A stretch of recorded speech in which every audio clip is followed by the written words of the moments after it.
Hey guys, what's up? Squatch Talk coming at you. Episode 12, I think. I don't know. Yeah, that's it. I almost have to check. It's been a busy week. Yeah, okay, so episode 12. I'm Pat, and I'm here with Ernie and our guest, Matt Pruitt. We are the Primate Objective. Ernie, I'm going to throw it right to you to introduce our guest. Well, we're glad to have Matt Pruitt with us tonight. Again, this is episode 12. Matt, as most listeners probably know, has been in this a long time, has a deep interest in it, and a long history of official investigations into it. So welcome to the show, Matt. Thanks for being here.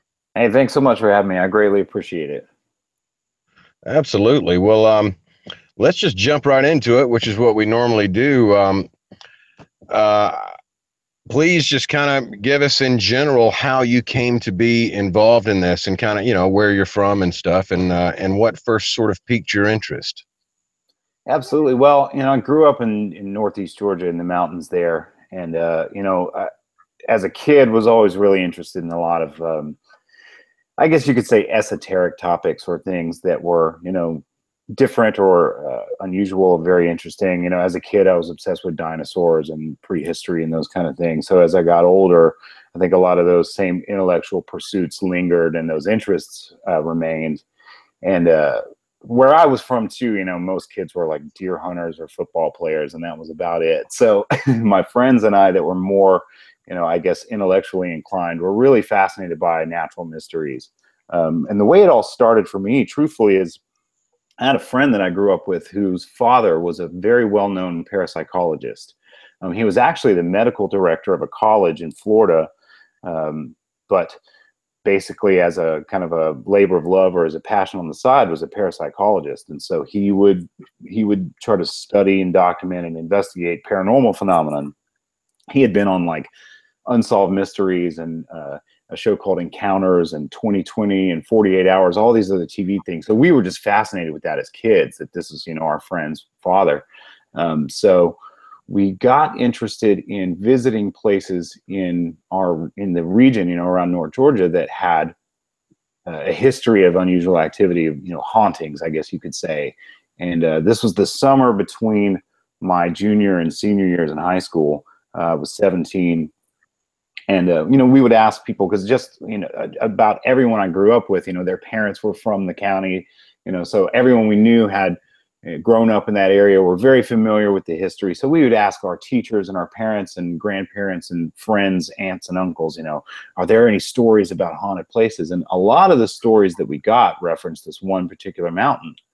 And, in retrospect, hearing these stories, they're transparently Sasquatch related.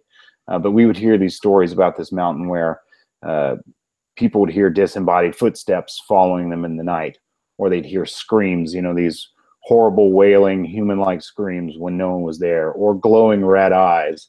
And one of the prevalent legends associated with this mountain is that, supposedly there had once been this woman who lived there who was some kind of like Cherokee.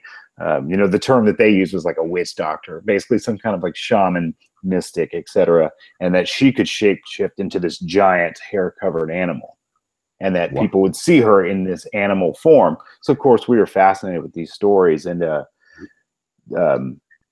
part of the legend was that she resided on the side of this mountain in a cabin that still stood there in the 70s, and people had gone there in like the 70s and 80s, found the cabin, stayed in it, and claimed to have seen this thing there.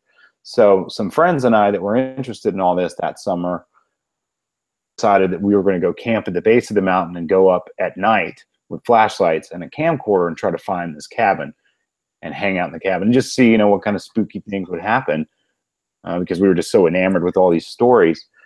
And we went out there and, of course, set up, we had 2 tents. There were 5 of us distributed between 2 vehicles, 2 tents. We had food and coolers and everything. And so I still have this tape, by the way. I mean, we had this camcorder that was a friend of mine's parents' camcorder that we brought along to document anything that happened. And sure enough, as we're marching up this mountain that was at that time and still is mostly uninhabited. Now there are some homes at the base of it, but we're going up this mountain in the forest in the dark on an old logging road bed, and we're hearing things following us on either side of us, paralleling us. And it's, very unnerving, but obviously we're somewhat mentally prepared for that because that's what we came to experience, is this strange phenomenon. And after a little while, it started to turn a bit more aggressive. There was a lot of branch breaking. We'd hear huge branches snap and then get ripped off of trees and then slamming against trees. And you can even hear my friends and I say, like, God, it sounds like wood slamming together, having no idea about wood knocks or any of this kind of stuff. So we were very unnerved by all this and started thinking, well, maybe they're people. Maybe we're dealing with people. So we started making these kind of hollow threats because we were kids. We weren't armed, but we're like, hey, identify yourself. Who are you? We have guns. We're going to shoot. And every time these things would happen, we'd stop, turn off the flashlights, and just sit in utter darkness listening to this around us. And so these unseen aggressors, they didn't have flashlights. They were maneuvering around this thick forest in the dark. Yep. And these things continued to escalate.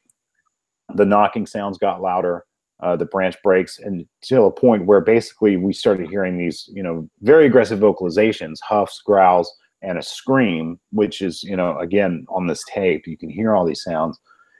And we were just mortified, completely terrified. And at one point, we didn't see it at the time because we're all there's 5 of us. So we're looking in different directions, and my buddy is holding the camcorder. So there's just one person holding the camcorder, but he really wasn't using the viewfinder.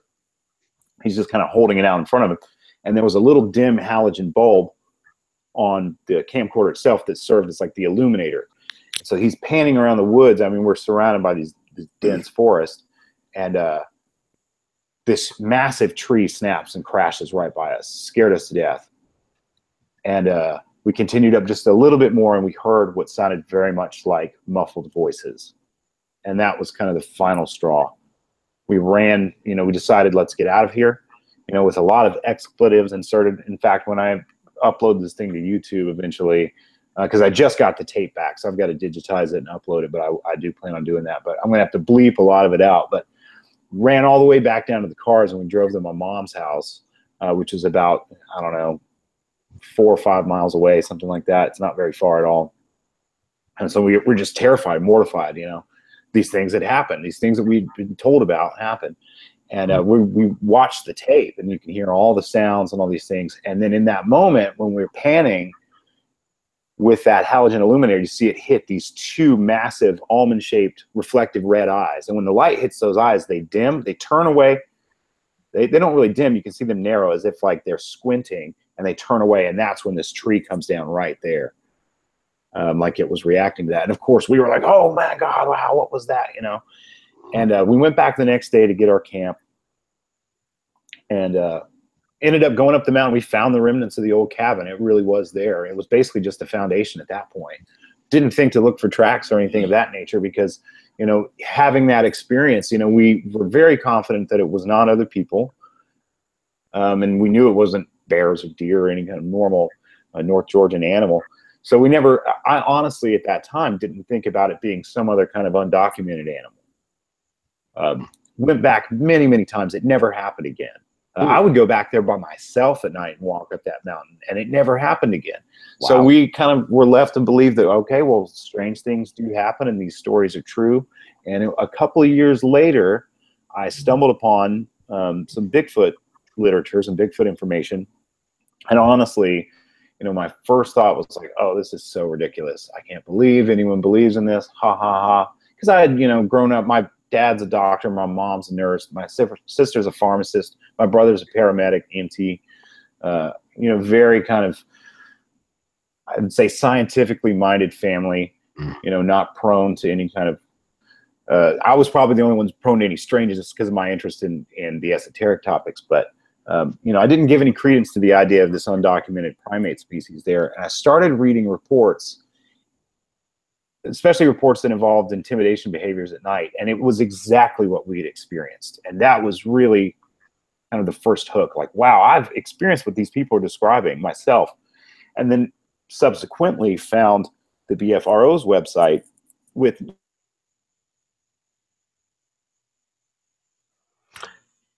those, and then I have this tape, so I can reference on this tape. It's not just like my memory of what those sounds were. I have this document. I have these sounds recorded to kind of, A/B them back and forth with these purported Sasquatch sounds, and they're so similar that's when I really thought, oh wow, there's something very real to this, because I've experienced this myself, and I have to see if there's any validity to this, and my very first thought was, okay, well, if they're here, then they have to have always been here. This isn't something new that wasn't dropped off from some other place. It's not, these are naturally occurring animals if they're real. So they should be prolific in the history. And I just didn't think they were, because I had never heard about it, And there were no books about Sasquatch in the South, and there were certainly no books or websites or anything about, Sasquatches in North Georgia or anything like that.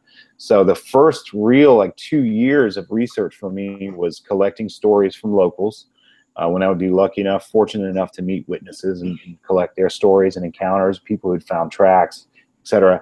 And then I spent a lot of time digging through historical archives of the earliest print media in that part of the country.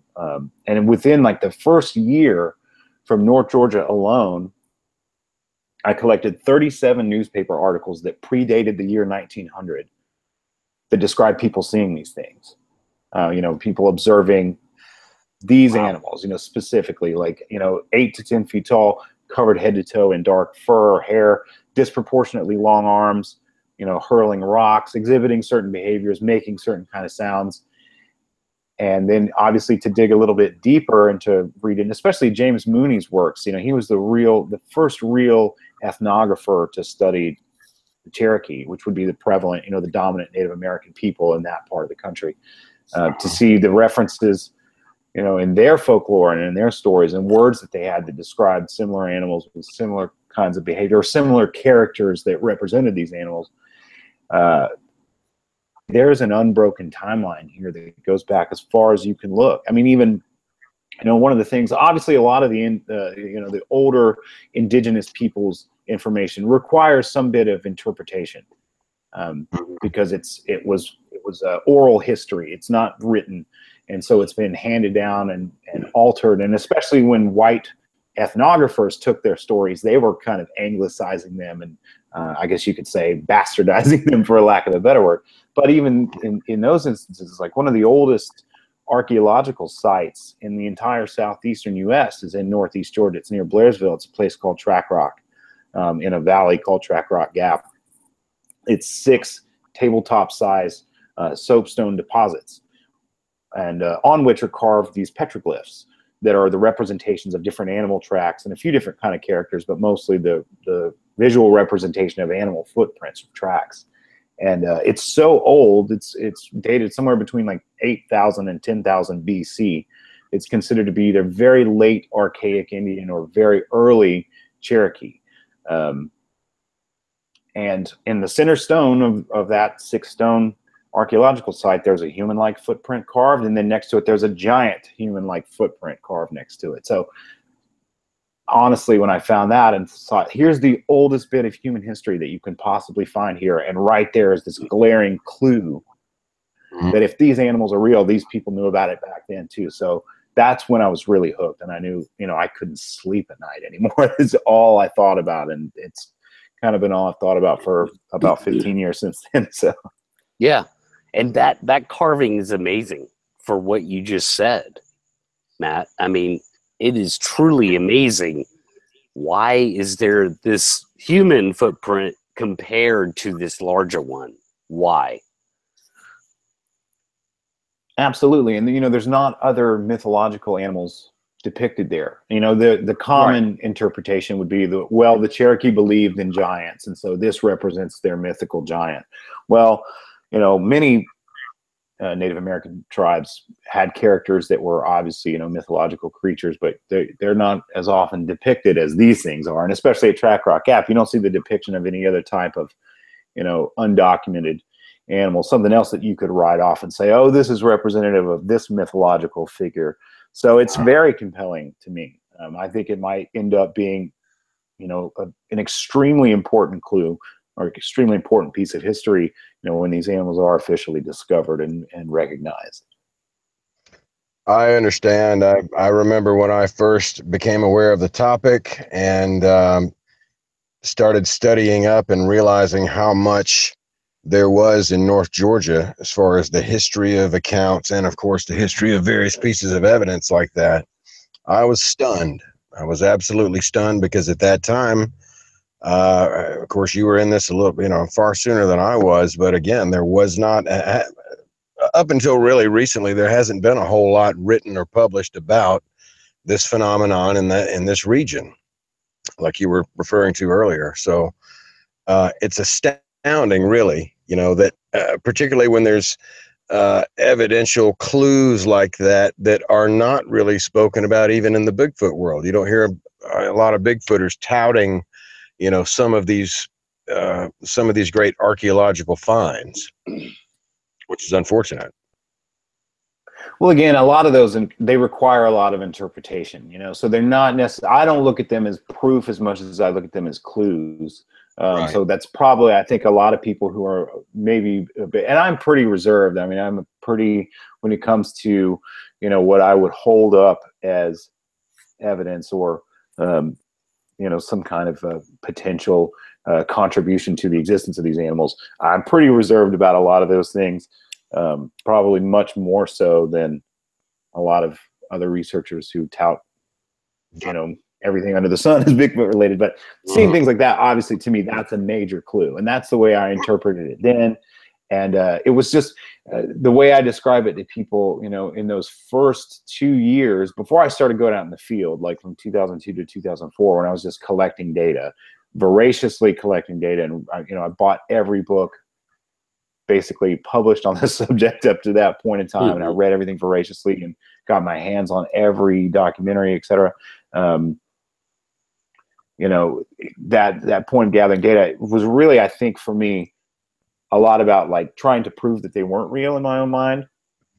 Georgia, I thought, well, there's no way these things are real, because again, if they were here, they had to have always been here. And every corner that I'd look under, every rug that I'd look under, every shadow that I'd peek into, there was another clue. And that would create more fuel for the fire. And oh my God, I've got to look deeper and deeper. And so the more I kind of dug and dug and dug, hoping that, I would hit a dead end and I could just stop, being obsessed with this, there was no dead end. It was just this endless well of data. But it had just never been all aggregated or compiled or put together in a single work or a single place before. And, I started doing that in 2007 and trying to kind of write this book that I'm hoping to complete this year.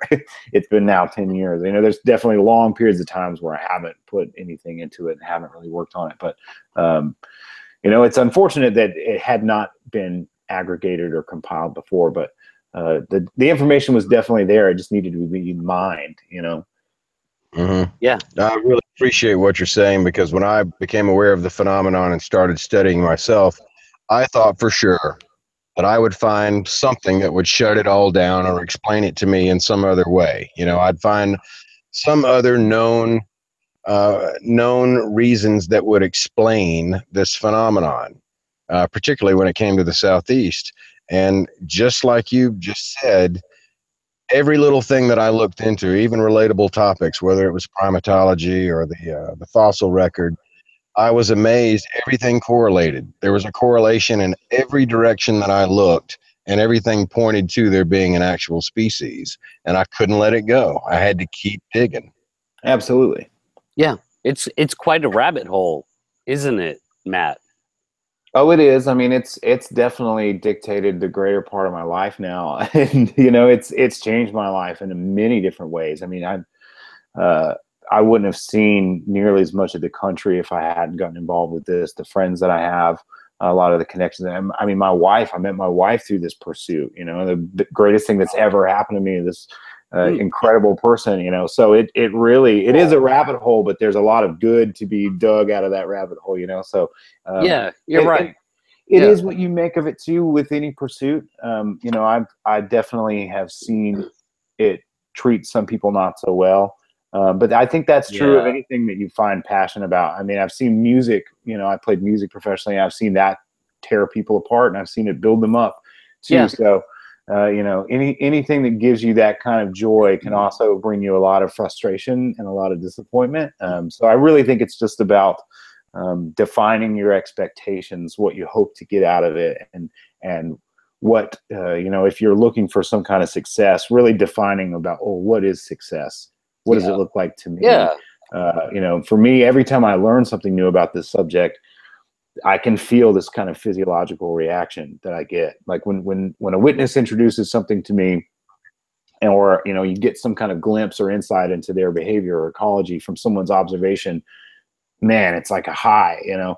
That to me is like a little modicum of success. Like, oh, that's incredible. I love to learn about it. Other people, their success might be defined as like, oh, well, I want to prove this to the world, and they're in for a very, that's a much harder road, and there's a lot of disappointment in that road. I've been there myself, and I'm still pursuing that. I hear you. Believe me. But I mean, also, when I was doing field research full time, it was a dream come true, and it was also incredibly frustrating, disappointing. And so, yeah, I mean, it's definitely, it is what you make of it in terms of, how you pursue the subject and how you let it dictate your, not only your daily life, but just the way it can make you feel. It can make you feel incredible, and it can make you feel very frustrated. So, yeah, I agree. I agree, Matt. I mean, like my mom thinks I'm crazy for, having anything to do with this world.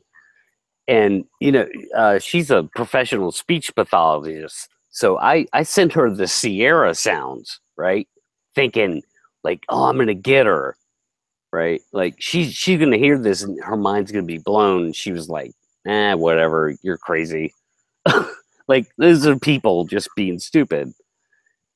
and so, like, I'm just kind of like, okay, how about it? Look, I'm going out into the world. I'm meeting new people. I'm making new friends.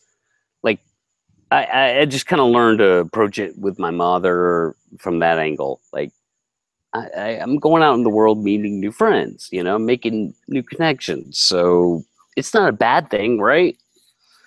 But she thinks I'm nuts, That's definitely a common reaction. And again, that's part of the frustrating, that can be one of the frustrating factors, is that, if you want to prove it to yourself, then, your bar is as high or as low as you set it to be. I mean, if you want to go out into the field and, experience unusual or things that you're not familiar with and attribute that to Sasquatch, then boom, you've just proved it to yourself. You go out and you have that experience. You go, I know that these things are real through this. And then you want to take that experience, the natural inclination most people have is like, oh, I got to bring a buddy. I've got to get someone else.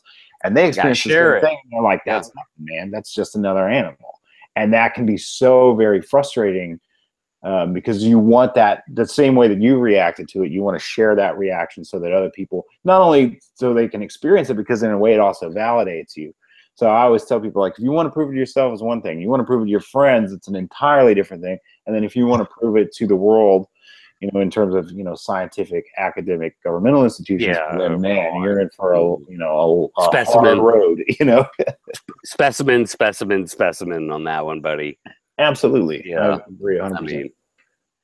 But I think all the things in the meantime have as much value too. Not as much they value, do. But they have value for sure. But yeah, I mean, it definitely, for those, aforementioned reasons, it can be the most enjoyable of pursuits. It can also be maddening in a lot of ways. So, absolutely. Matt, don't mind me asking, so when you kind of started doing the investigating or first started sort of interviewing people, how did you go about attracting those folks or letting them know that you're a person who had an interest in this topic?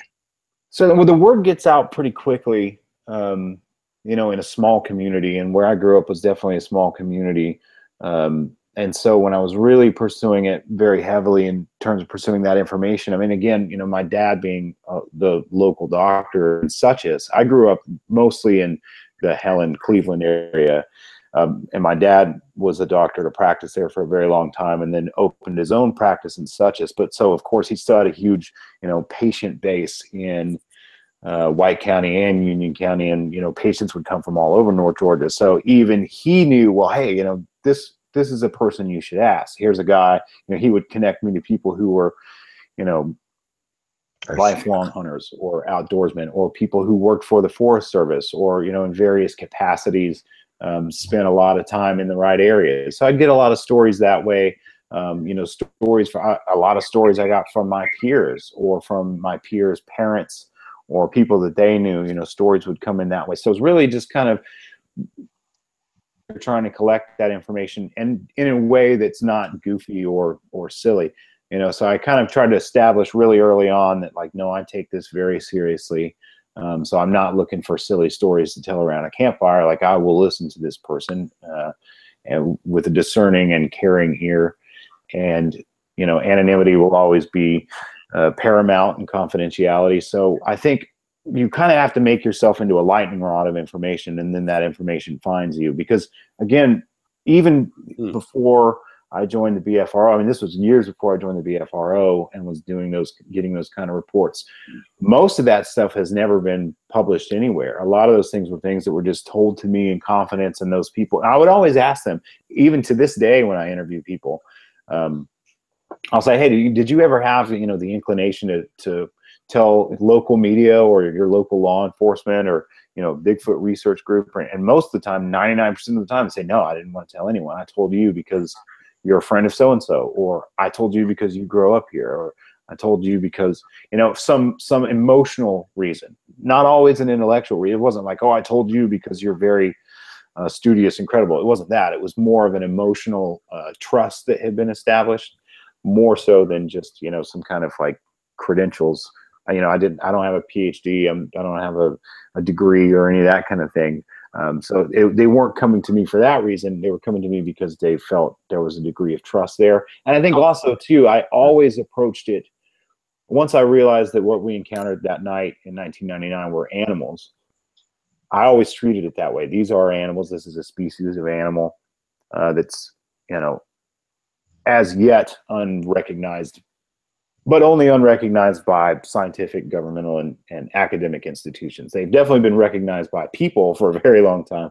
No kidding. But I think when you take that approach, a lot of these witnesses felt, because I wasn't coming in and saying, hey, I'm trying to do research on this cartoon critter or this tabloid monster or this goofy Saturday morning character. I'm saying, no, like, I think that you are having a modern day observation of a species of animal that, for all intents and purposes, probably is related to this other species of animal that was thought to be extinct, but whose descendants might be alive, and that being Gigantopithecus or something of that ilk, or one of the other hominoids. So I think that created a kind of atmosphere where people could tell me their story, and it had nothing to do with anything weird or odd. When you kind of demystify that for people and say, hey, what you saw is a rare but naturally occurring animal, it kind of takes away a lot of the taboo. The taboo comes from, like, oh, you saw this thing that doesn't exist and it's ethereal and comes from this other world. And that's when, real witnesses very often will clam up because they don't want to be associated with that kind of thing, Of course not. Yeah. And that kind of brings us around to your current organization, the Sasquatch Contact Initiative, which, by the way, I love that name. And what you've got going on with that. Well, I would call it more of a project really than an organization, because it's not really like a group with a hierarchy or structure or leadership as much as it is kind of like a dynamic project that involves, myself and other people that I trust implicitly who assist and help out here and there. But, it's very different than, basically when I was in the BFRO, I had been developing a project to be a BFRO project, but it's basically a full-time field research project with a very specific emphasis on a very specific approach to getting footage and photographs. That was the main focus. It wasn't really about, I wasn't trying to collect a specimen, and I wasn't trying to collect, physical remains of a deceased animal or anything like that. I was trying to get compelling photos and video. And so that's what the project had been called. And then it found funding, and I did that full time for a while. So I kind of, when I decided to relaunch this, because I resigned from the BFRO about 3 years ago in February of 2014, I wanted it to still have a moniker and still be under kind of a formal banner of a name and not just be like, Matt Pruitt research or something of that nature. So really, it's almost like more of a necessary evil to have a name and an acronym and all that than anything. Sure. But definitely, the idea is to make contact with your target species, whether that's visual contact or contact with their spore, their sign, etc. But organizations, I mean, there's a lot of organizations out there at this point in time. There's only a couple, I think, that are doing really fantastic, incredible work that's very forward-thinking and will benefit the species. But yeah, I kind of wanted to avoid that, just having been through some of that ringer myself. It's just a lot of work to run an organization. For all it's good and all it's bad, it's a heck of a lot of work, and a lot of that work can be distracting from the real goal. So. And how long were you with the BFRO? I started spending time in the field with BFRO members in 2006, assisting on investigations and expeditions, and then I officially joined as a member in May of 2007. And then, like I said, resigned in February of 2014. So about 7 years as a BFRO investigator, expedition organizer, and as an administrator for the group. Gotcha. Yeah, I didn't, I don't mean to assign anything to your project. Oh, no, certainly. Yeah, I just wanted to clarify that for sure. No problem at all. Yeah. But it's really cool. I like it. It's great. I love the acronym that is it kind of says science in the acronym. Wonderful. And then on top of that, just the way you approach the idea, the phenomenon. I've read a lot of your papers, your articles on your website, and it's really good stuff, man. I'm digging what you're putting down because it's thoughtful, it's intelligent, and it makes sense. So, without going into the woo stuff, it kind of makes sense. You know what I mean? Well, I greatly appreciate that. Yeah, I ran a blog for quite a while, so I was trying to kind of recycle some of that content because I closed the blog down, but I thought some of those articles were good enough to be revamped and to remain. And I've been writing so much for the last almost 15 years that I'm now trying to kind of go back through everything I've written and separate, which things would be good for this book project that I'm trying to finish, and then which things would be good standalone articles for this website. So it's been kind of like a labor of love here and there to get those things finished and put up. So everything on the website it's very, tiny, small infancy, taking its first breath. So hopefully there'll be a whole lot more content soon, but I greatly appreciate you reading that stuff. And, there'd be a lot more to come for sure. But, it's a fascinating subject, and I spend a whole lot more time chasing it than I do writing about it. So it's really arduous for me to sit down sometimes and actually. I hear you. Just like everybody, right? Yeah, and my day job involves staring at a screen and being on a computer all day. So usually at the end of the workday, when I get home, the last thing I want to do is write. It's kind of frustrating. So it's a slow process, unfortunately. Well, I just to touch on some of the things that you cover in your articles, it would be like habituation and the closeness of Sasquatch to people in a realistic, very realistic way, our rubbish that we throw out and things like that.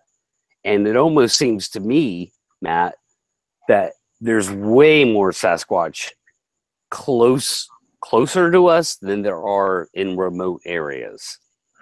I think it'd be very impossible to tell because everything that we know about Sasquatches comes through the eyes of human observers. So every time you have a Sasquatch report, that report's being generated because of a person. So, for example, a lot of people would look at the BFRO database. I was publishing a tremendous amount of reports out of White County because that's where I grew up. And so I was taking those reports. There were still a lot of reports coming from other parts of North Georgia that just never got published. But someone would look at that database and go, well, there's more Sasquatches in White County than there are in Union County. And that's how it looks. Yeah. Yeah. But that's because there are more people reporting them in White County because Helen is the third largest tourist town in the state. There's Atlanta, Savannah, and then Helen. Yep. And then also because there's an investigator actively chasing down reports in White County and publishing them. So, you might have the same amount of observations in Union County that just never get reported or never get published, or you might have the same amount of individual Sasquatches, per land mass unit, let's say like one individual per however many square miles. But because there are fewer humans to observe them, they're not seen by those people. So really, when you try to look at numbers like that, the only patterns you'll really find are human patterns. In fact, like every bit of seasonal data that I've really studied is really human seasonal data. When people say, oh, well, they're up here in the summertime, but they're not there in the winter. To talk about, like, again, the mountains around Helen would be a great example. People go, oh, they're not up there in the winter. There's no reports in the winter. Well, the U.S. Forest Service gates the vast majority of those roads on December 31st, and they don't open again until March 3rd because the roads freeze and thaw and freeze and thaw, and so they're susceptible to a tremendous amount of damage from off-road vehicles and four-wheel drive vehicles, etc. So there's no one up there to see them. That doesn't mean the Sasquatches aren't there. So it'd be easy to look at the reports, or they'll go, oh, the Sasquatches are down in these bottomlands in spring and summer. Well, no, that's because that's when you go trout fishing. And so there's more people in those areas in the summer, and those are the people that are running into them. And they're not there in the winter because they're not going fishing in the winter. So really all those patterns that you're seeing, the vast majority of them are the patterns of human behavior, seasonal human activity, and are not really related to Sasquatches. And I think the same might be said for their distribution. Now, I will say, I do think, in my own personal opinion, there probably are a lot more closer to human habitation than we would probably assume, because there's just more food there, period. I mean, you see more deer in those areas than you do in the remote areas. I mean, I used to live in Dunwoody on a power line easement, massive power line easement that connected to the Chattahoochee, and it connected to a smaller creek between the Chattahoochee and me. And I would go up into the North Georgia mountains and spend 4 or 5 days at a time, all types of, times of year, see very little wildlife. And I could come home to my house in Dunwoody in metro Atlanta, and in that power line easement, I would see deer, foxes, coyotes, red-tailed hawks, rabbits, owls. I mean, you name it, raccoons, possums. And, that's obviously, very far removed from the mountains or any kind of a wilderness area or anything of that nature. But there's a whole lot more food there for those animals. And so usually in those, they call it an ecotone, which is the kind of periphery between two areas, two different types of ecosystems. So if you want to find deer, the places you find the most deer, or even very often the most bear, would be on the edge of like rural agricultural communities and vast wilderness areas. So I think it's a little bit of both. There's probably more food. More food would tend to equal more Sasquatches, I would think. But also there's more of those reports simply because there are more human observers in those areas to make those reports, And typically too, I don't want to talk your ear off, but typically too, people that live in those kind of rural agricultural communities or on the edge of larger communities, because they're part of a large community that's maybe connected to a larger town or a larger city, they tend to be more open. Whereas people that live in those remote areas, tend to be a little bit more closed off just in general. I don't want to make a broad generalization about, types of people, but, what I've seen is like those guys that live in very, very remote places that do experience probably some degree of the same amount of activity are just very reticent because they don't want to invite anyone in. They don't want to invite researchers, or they think that inviting a researcher will then lead to an invitation of local media, and it will become some kind of a circus or a hassle or something like that. So it's impossible to say, but yeah, I mean, I definitely, you'd be amazed at the amount of reports, for example, on the outskirts of bigger cities like that I've looked into, like Atlanta, or, areas near Seattle or other larger Pacific Northwest cities, or even, in the periphery around Oklahoma City when I lived there. There was a tremendous amount of reports around there. And some of the most compelling physical evidence in terms of hair, footprint casts, and even, this purported footage that I do think exists.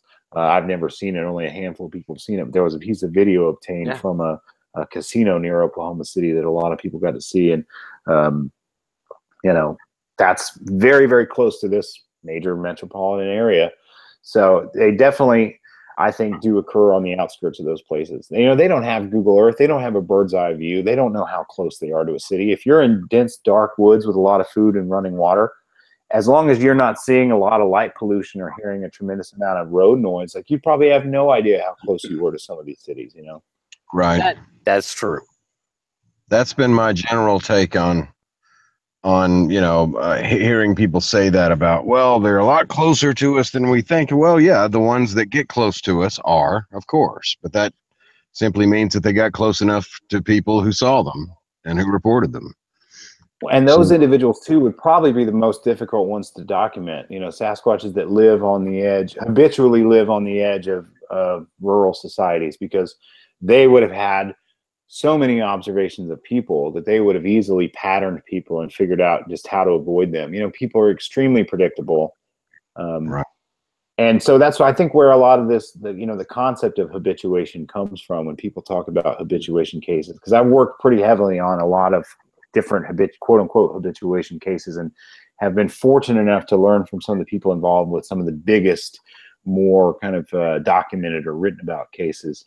But I think it just illustrates to know they do occur in these areas, and they also, through repeated and prolonged exposure to the people in those areas, they have this kind of pattern of interaction that's, more about like mutual avoidance than most things. But at the same time, there is a bit of interaction, and a lot of sightings do occur. And once those people become vigilant, they start to notice things on their property and the sign and spore that these things leave behind. And then eventually, seeing the animals themselves there.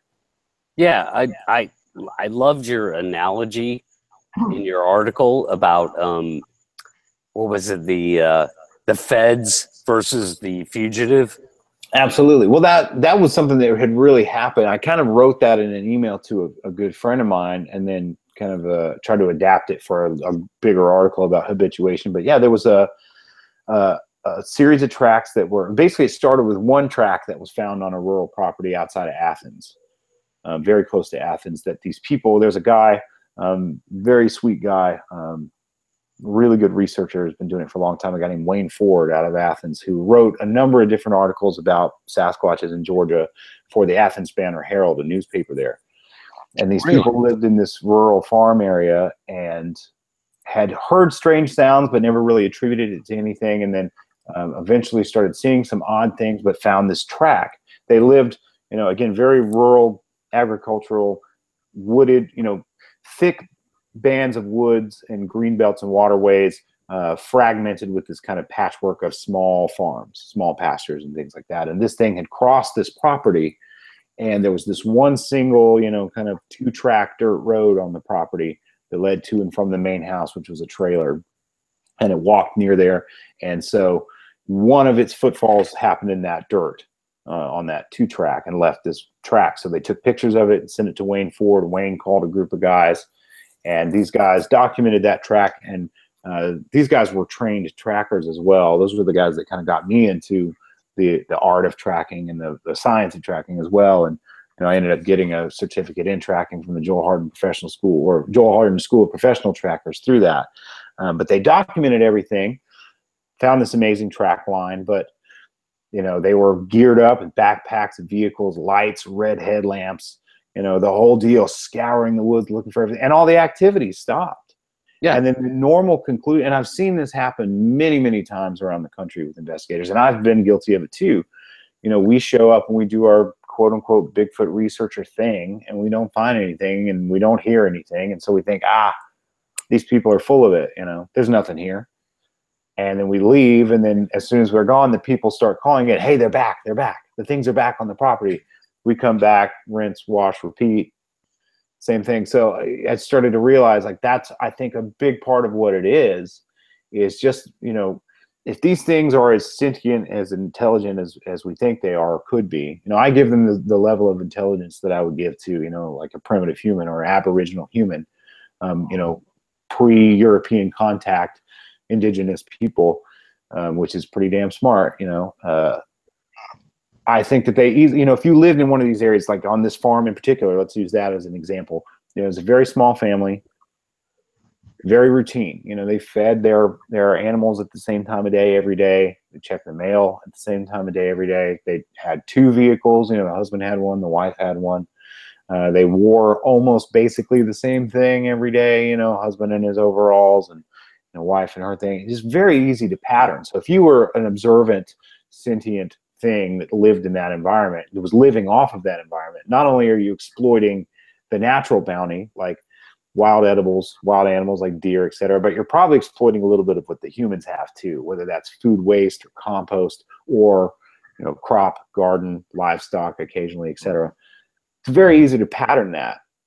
But obviously, you have some degree of awareness or knowledge that humans are dangerous, almost like a beehive. You don't want to disturb the beehive. Right. You might watch it And from that's afar. true. That's true. You might covet the honey Yeah. and want to watch it from afar, but you're not going to go slap the beehive. And then, they find this track, make a report, and then all of a sudden, here's all these other vehicles that show up that they've never seen before. And, 5 men who are aggressively, being hyper vigilant, peering into the woods, looking in your direction, pointing, shining light to the ground, anywhere you might have walked, diligently studying. And then they start using your sounds. It's almost like they're calling your name, as if they know you're there. They're either call blasting or they're, emulating, mimicking vocalizations in hopes that you'll respond. So you immediately know these people are probably dangerous and they're looking for me. They seem to be looking for me. I've got to back off. I'm not going to respond to this. I'm not going to come out and interact with that. And so once those people leave, life returns to normal, you go back to doing your thing. Because again, I don't think, it seems like in most of these cases, the Sasquatches don't leave.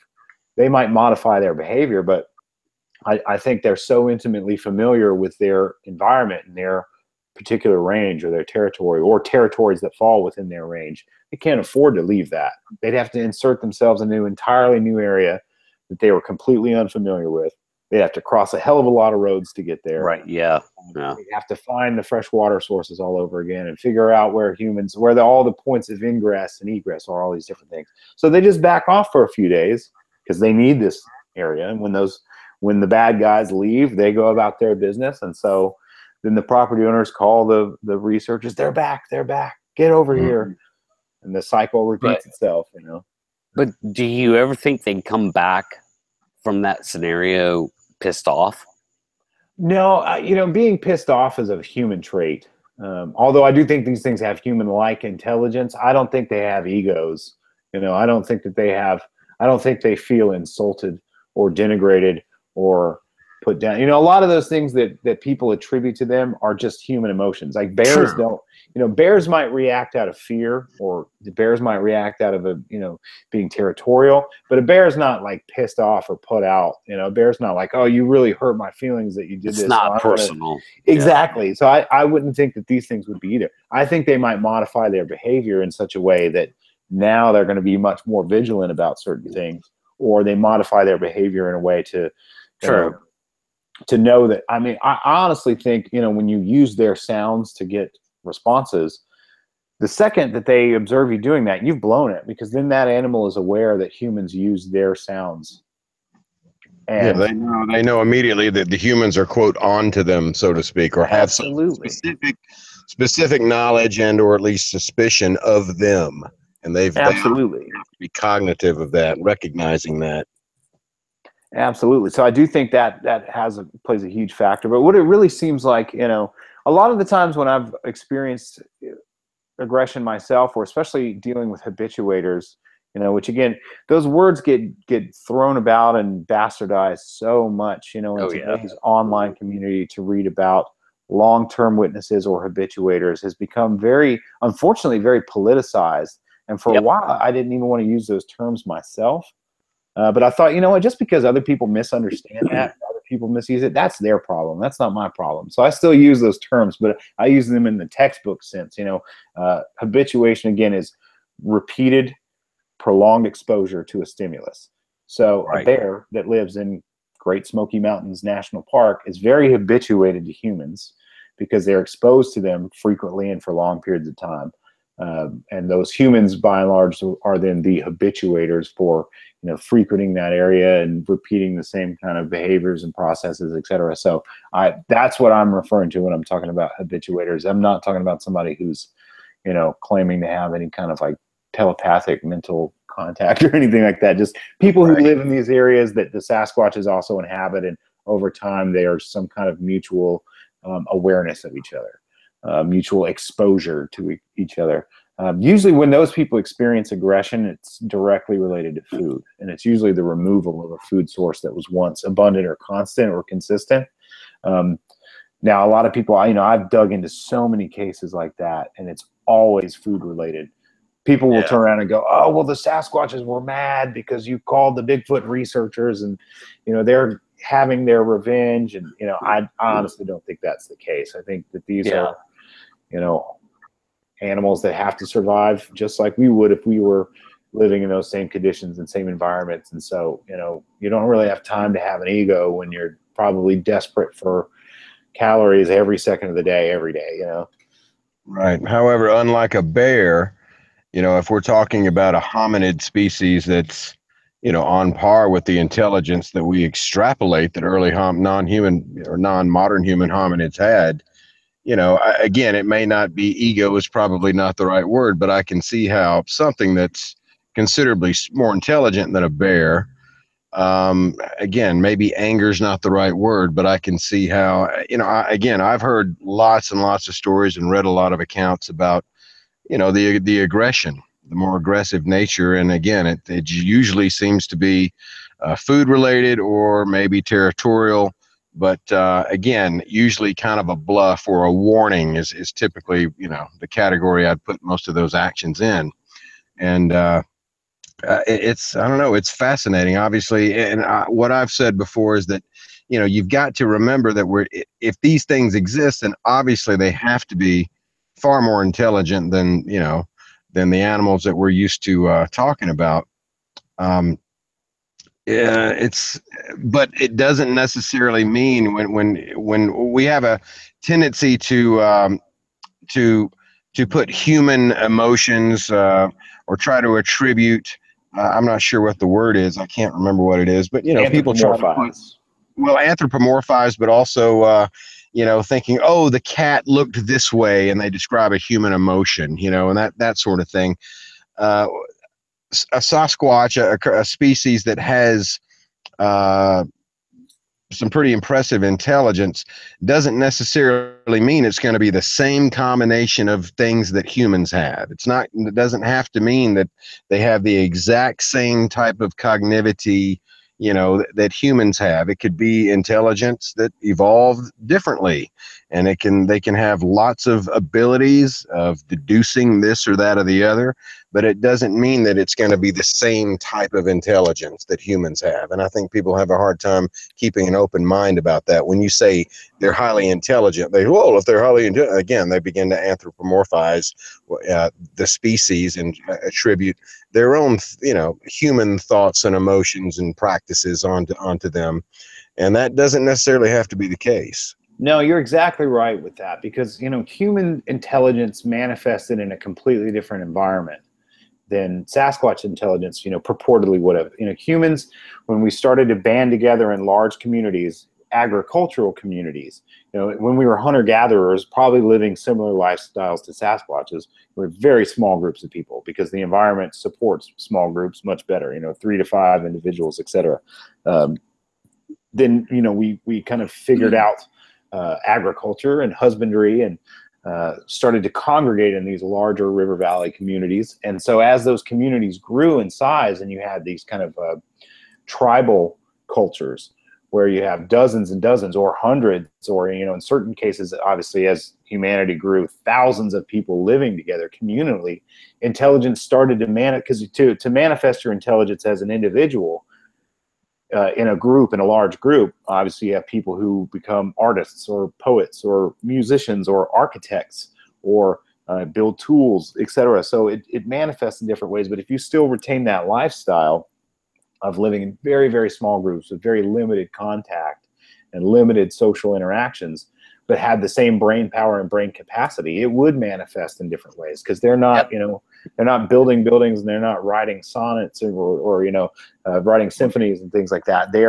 They seem to be hardwired tacticians and very strategic. And I think one of the more compelling factors of their lifestyle, we can get into that later, but one of the things that I've always been very focused on and have written a lot about and talked a lot about Is I do think that they're cooperative ambush hunters. I think that's one of the biggest factors that contributes to what they are and how they behave. And that requires a lot of brain power and a lot of strategy. So I do think it's the same level of intelligence. It's just manifested differently than humankind did. Gotcha. That is interesting. And, you know, my buddy Ernie, he lives out in the middle of the woods. So we're not trying to attract Sasquatch to his cabin. But you make a good point in some of the other articles that you write about with our rubbish, you know, that they're opportunistic. They will be attracted to our scraps, I guess you could say, especially since they are very high carb type of scraps. And that seems to be a thing. And I think you're onto something with that. Absolutely. Well, the canon of data, you know, witness data and observations and encounters is rich with reports of them exploiting human food, whether that's, again, you know, agricultural, like food plots, crops, gardens, or whether it's something like waste, whether it's compost piles or animal wastes, you know, like how many stories exist of them stealing gut piles of field-dressed deer or elk, or actually absconding with the deer or elk itself. You know, there's dozens and dozens, if not hundreds, of observations of that kind of thing. So, but also with other types of food too, like you mentioned, you know, things that are extremely rich in sugar or starches or, you know, high calorie foods, you know, that just, I mean, the greatest concentration of sugar in the natural world in North America is honey. And it's not very abundant. It's not very easy to get, you know. So when they can access something that's rich in sugar, like everything Americans eat pretty much, you know, that probably has a large impact on an animal like that. And it probably becomes the kind of thing that those animals will take greater risks to obtain. You know, I'm always kind of baffled when researchers bait Sasquatches with things that occur in the natural world. As if Sasquatches can't on their own get May apples or blueberries or corn, or, you know, things that they could go find in their own environment. Now, corn doesn't occur naturally, but, you know, it occurs and people grow it and it's abundant. People that have had success. I mean, a lot of those ideas and concepts too, you know, came from researchers before me that had had success that I learned from too. So they're certainly not unique to me. I mean, I think a lot of, you know, things that Dennis Foll was doing with the Erickson project and, you know, other researchers on other habituation cases had found that they were having success with enriched white flour products with a lot of sugar, because that's going to provide them with something that they can't get in the natural world. And once they probably experience that, then I think they would take a greater risk to obtain more of it. Whereas they don't have to, they're not going to step out in the open and expose themselves to an ambush or to danger for the kind of food that already grows in their collective backyard. But they might take a risk and expose themselves to obtain food that they can't get any other way. So I think there's a lot of opportunity in those situations. And it proves that, you know, salt and sugar is pretty darn addictive to anybody. It is, for sure. You know, and becomes quite tempting. You know, I can certainly understand. Certainly. Well, I mean, bears. I mean, look at the bears in the Great Smoky Mountains. I mean, there's a lot of places where bears are habituated, but that's been kind of one of the more legendary case studies, is that you have bears there that, you know, every bear, I've encountered about 13 bears now. I keep a list because every time I get close to a black bear, it's like a gift. You know, it's an amazing experience. And most of the time they bolt, you know, whenever they see you. And especially if you're in a place that's like a national forest where people do hunt bears, where most bears have been chased by hunting dogs or shot at by the time they reached adulthood. So they have an innate fear of humans.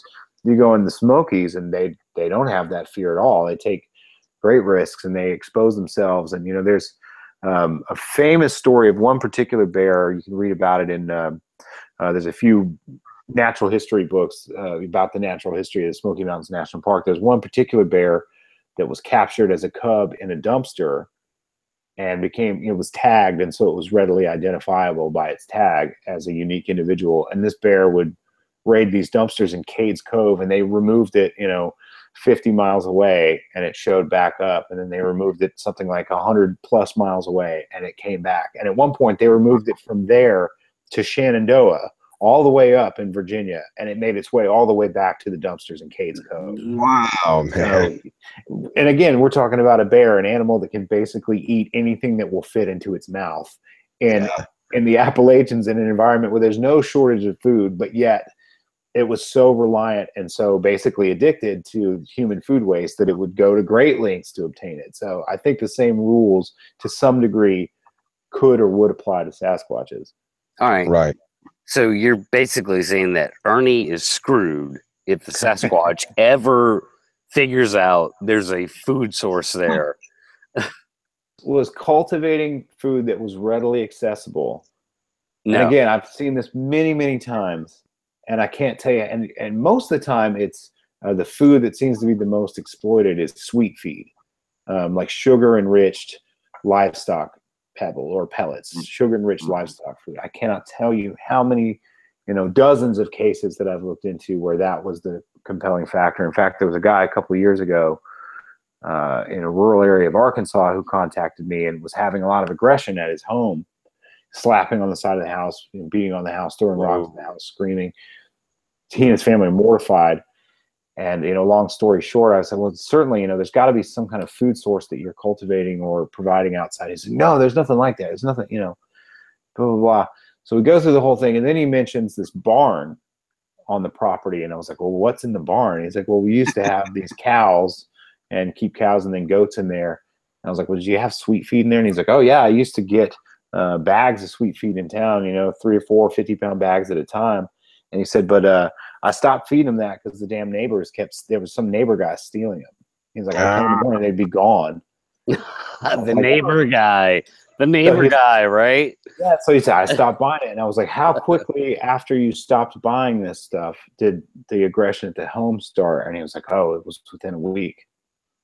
And that was it. It was, this food source that was always there that they seemed to be exploiting because, sweet feed is cheap. A big 50-pound, 75-pound bag is very cheap. It's very inexpensive. But it was always there in abundance, and these things could take some of it from time to time and get into this barn. It was basically like an A-frame structure. No, it was basically like almost like stables. It wasn't really a barn with doors that locked. I mean, it was an open-air structure.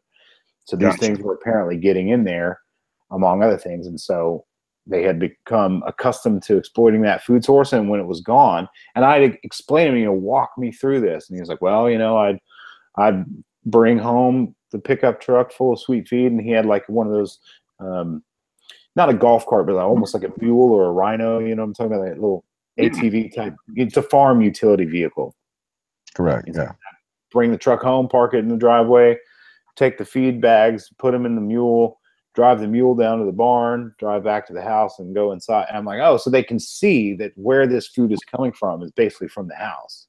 They would over time be exposed to this repeated pattern. And so if there's no food there, where do you go? You go to the source, hey, banging on the wall kind of thing. And you'll see that over and over and over again. And even going back historically, go back through a lot of the historical accounts of similar behaviors, and you'll see that the same thing is true. If you're familiar with the Elkins Creek story of the, the gentleman there, and, he had multiple dogs outside, and he would talk about very often these large 50-pound bags of dog food would disappear, and disappearing with such a great frequency over time that he eventually, stopped putting them out there in his little barn. Then the thing started killing his dogs, and when the dogs were gone, the food was gone, that's when the thing started basically beating on the side of this trailer and coming to the house itself, and not exactly, hanging around that barn area as much. Oh, man. And you'll see that time and time again, even, like I said, going back and rereading the older stories, those same elements and those same kind of patterns and cycles will be there. Yeah. I would have taken action as soon as the first dog died. I mean, but if you're talking about that kind of feed, right? Why? I mean, so could you set up a habituation situation with that kind of feed? Absolutely. I mean, I tried to do that for a long time in multiple places, and I would love to do it again and in the right scenario. I mean, one of the big problems I ran into a lot was dealing with the property owners that I was dealing with, because they weren't always the most cooperative, or they would kind of break some of the trust that I had, because those situations are so incredibly delicate. Even to the point where, you know, I'd get a witness who really had something going on, or seemed to really have something going on, and thought, okay, well, this is a golden opportunity to try to get some footage. You know, if these things are voluntarily approaching these human structures, then we should be able to get footage of them doing that. Right. Yeah. So I would work with, you know, these witnesses and let them know, hey, you know, this is going to be a situation about complete and total discretion and confidentiality. And that goes both ways. So not only am I never going to tell anyone what I'm doing here and tell anyone who you are, or if we get footage or photos, we're never going to tell them anything about what county we got them in or any of that. On the other hand, you cannot tell anyone what I'm here doing whatsoever. If people see me, if they see my vehicle, I'm a surveyor, or I work for a realtor and I'm doing an appraisal, or whatever the case may be, no one can know. And then put all these plans in motion, buy all the materials to build or upgrade a feeding station, or to put surveillance in the feeding area, and then I'd show it the property, and the neighbors would be there, and they'd be like, so you're the Bigfoot guy? Yeah, she told us all about you. So you think they're really here? And then immediately I would think, okay, well, how can I trust anything I find here now? Because how do I know that these people aren't going to go, oh, this Bigfoot guy, we should really mess with him? And yeah, right. And so I would just say, you know what, suit. I'm not going to approach this particular property then, because again, these things are so subtle in many cases, and they're also so superficially human-like that you really need to have confidence. You know, something as subtle as a wood knock, you know, any person can generate that sound. Yep. So if you're in a certain kind of controlled environment and you hear repeated wood knocks from multiple places, you know, communicating back and forth, you can be reasonably certain that those aren't people. But in a situation where now, you know, people are aware of what you're doing and you're not aware of their intentions or how seriously they take it or don't take it, then you have to want, well, if I hear that kind of sound, how would I ever know that it wasn't a neighbor? Yeah, it wasn't that's true. That's true.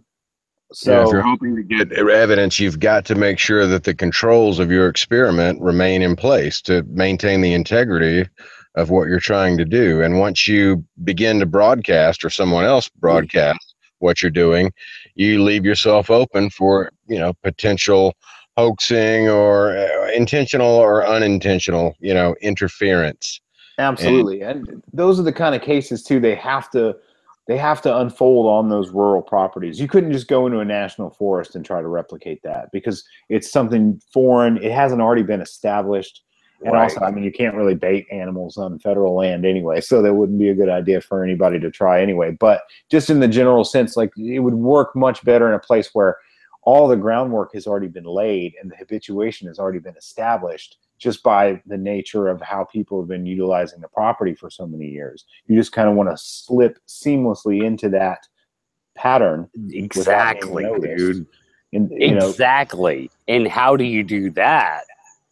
Well, I've tried a number of different things with that too, you know, to kind of avoid looking like the feds, you know, looking for the fugitives, even to the point where, you know, I thought, okay, what I need to do with some of these property owners, you know, if they're having activity. There was one particular property that I was very invested in, for various reasons, you know, I ended up taking a step back from.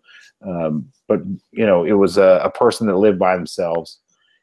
And I thought, well, you know, and I would show up there, and I found and heard some compelling things, but nothing to the level that the witness described. And I thought, well, you know, the variable here is me. You know, now there's this extra vehicle, now there's this extra person. So I thought, what I need to do, the smartest thing to do would be, I meet you in town at your work, and, you know, have some water to drink and some food and maybe a large Gatorade bottle to urinate in, so I don't have to get out, and get in your car and hide under a blanket or something. You drive home, you go in your house, and you do your thing. And after the sun goes down, I'll be in this vehicle ready, looking out the windows with night vision technology, trying to get footage, because they would not anticipate there being a second human in that vehicle. Nope. So it's things like that you'd have to really, and that's what a lot of these kind of, you know, more involved habituation cases have been about, is how do you document this kind of phenomena? And a lot of it is, so all the big ones that I'm aware of fell apart directly as a result of the property owners. the most famous cases, you know, and a lot of these people are friends of mine, and even the quote unquote property owners are people I have acquaintances with. So I don't want to insult anyone or denigrate anyone, but I mean, you can imagine, you know, if you Google or read a lot of the habituation stories, you probably know which people have kind of the most notoriety. But very often they were the ones that unfortunately were either difficult to work with or became like obtuse in such a way where the researchers would say, hey, we're going to pull back because this probably isn't going to work under these circumstances. And so, you know, if I won the lottery or something like that, I would just buy a property like that myself and build the cultivation from the ground level up, you know, myself, with the patterns and the food sources and everything, and not have to be reliant on any other person. I think would be the only way to do it. But again, that could take, it might be a decade before things start. Who knows how long it would take, but it'd be very difficult, I'm sure. Who knows? Yeah. No, me and Ernie have always said that to each other. We're like, it's so funny you just said that. It's like you'd almost have to come in the trunk of the car to like legitimately put a team in place to observe or whatever these things on a habituation site. You got to come in stealthy, because obviously these things observe like crazy. Absolutely. Or even, you know, just by virtue of just being in the home, I think that's kind of one of the best opportunities that you have. That's what you know, a lot of these days, because part of the reason I had resigned from the BFRO was I didn't want to have that level of interaction with witnesses that I was having, because it got really intense and some of those interactions got fairly negative. And I just thought, well, I want to just get back to doing field research and not having to, you know, spend so much of my time dealing with other people and their properties, and because there's a lot of emotions in that. It's an emotionally hot topic, and so they weren't bad people by any means, and I'm not saying that to be, you know, insulting. It's just, it got to be very emotionally draining to juggle the emotions of these other people. Right. Sure. So nowadays, when those people have those things, you know, if they reach out to me in the right circumstances, I'll still spend time at those sites, or I would invest time and energy in those sites. But for the most part, I tell them, hey, there's nothing I can do that you can't do. If they're coming around your home, you're in a position to see them. You're in a position to film them. You're in a position to record the sounds they make. Me showing up, that's not going to make anything better. Me pressing record on a camera is not any different than you pressing record on a camera. So I try to encourage those people to be autonomous and to collect things on their own. Usually what happens is they completely change their behavior. You know, they start, you know, sitting out on the porch all night long with a, you know, thermal stuck to their eye, staring at the woods, and then nothing happens. And it's like, well, you weren't doing that before when they were coming around. You were in the house oblivious, and now you're being hyper vigilant, and you're watching, and you've got this head on a swivel every time a twig breaks, and you're making the things modify their behaviors just by the nature of your own observation. So, you know, just somehow weave whatever technology you're trying to use into your daily life, which to me is in the home. You know, install the cameras in the home looking out the window so there's nothing outside, so that when you have to change a battery or download a hard drive, you don't have to go outside to touch a camera to do it. It's all happening within the home, watching outward. And that would be something that I would encourage people to do, that you don't have to call a researcher out to do. So in a way, I kind of wanted to write almost like a protocol or some kind of an operating procedure to say, like, here's a suggested methodology for homeowners who think they're having activity on their property. Here are the things you should try to do to get if your goal is to get footage, try these things rather than inviting some Bigfoot group to show up there. Right. Because this might be a more expedient answer, you know. True. But it also sounds like a great anti-Sasquatch activity. Oh, certainly.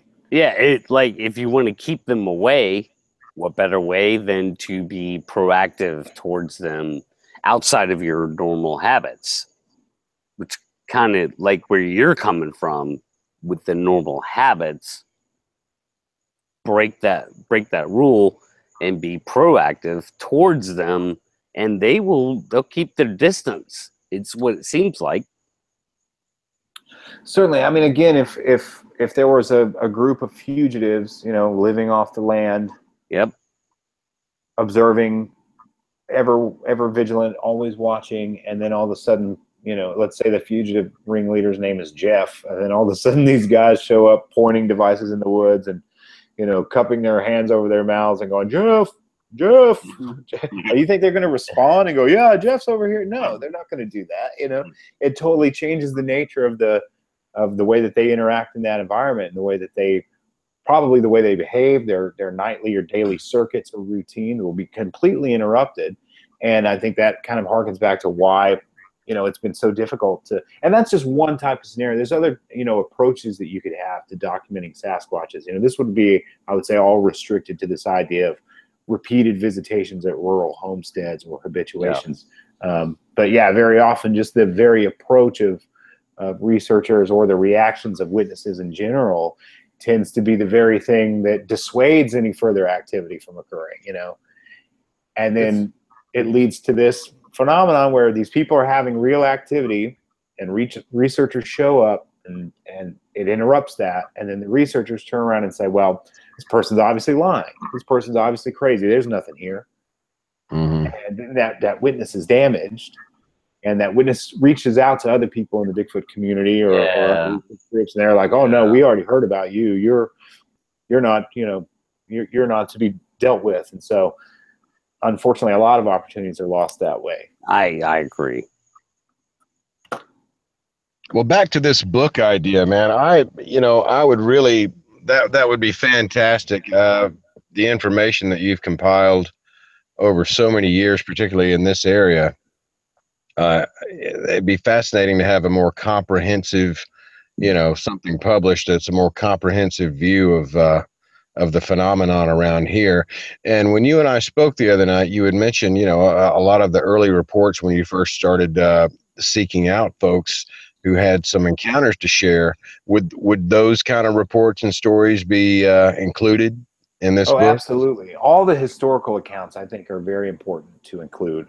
You know, again, the early newspaper articles, and, you know, some of the first print media in the East were in the form of circulars that, you know, just these papers that were circulated amongst logging camps, because that was one of the first industries. And so the oldest reports from the Appalachians that I'm aware of occurred in circulars first, including one from Raven County in 1812.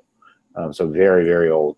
And I think those things are very important documents, and I definitely want to put as many, because I've collected a huge amount of them, and I don't think I've found them all, because they're it's not like Google where you can put in a search term and pull up all the results. You know, it takes a lot of digging to find those things, and there are people who are a hell of a lot better at it than me that I would love to kind of reach out to.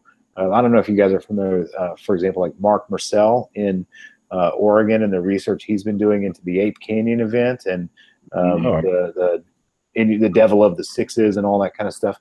Just the amount of historical data he's located is insane and overwhelming, and just absolutely inspiring and impressive. So as I'm still trying to, I mean, I think I'd have enough now. You know, I've got some 50 something, almost 60 reports in total just from North Georgia. I haven't even fully dug into old newspaper articles from East Tennessee, Western North Carolina yet.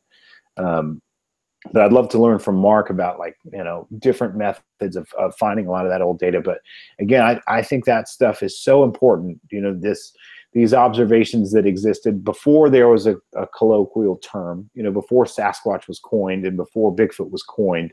Obviously, you know, they use different words to describe these things because there wasn't a blanket term like bear or deer or cougar to describe this animal. So It's hard to track them down for that reason. But obviously also for that reason, I think it's so very important to see that people were describing seeing this type of animal prior to you know, our exposure to other apes.